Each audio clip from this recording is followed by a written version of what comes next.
So it's essentially a 6-month holiday on the charges that they normally pay.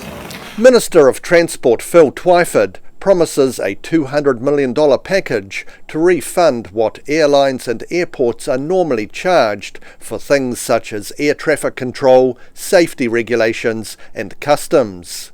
Twyford says they're paying particular attention to the country's national carrier, which is 51% owned by the government. New Zealand will be eligible, just like all of the other airlines will, to have their fees for border services, civil aviation, airways reimbursed over the next 6 months.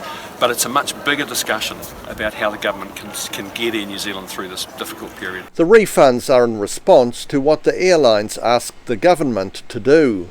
Another $70 million is going towards keeping agencies such as Customs and the Civil Aviation Authority functioning during what is expected to be a massive downturn.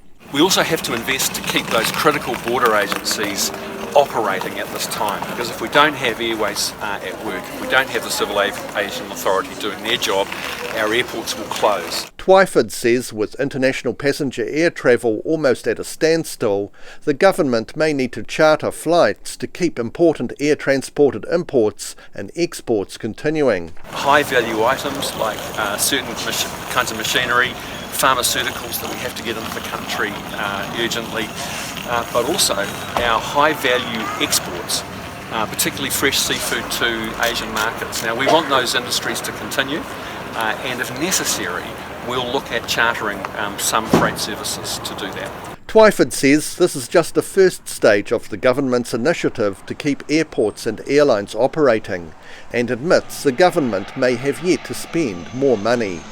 In Queenstown, the South Today.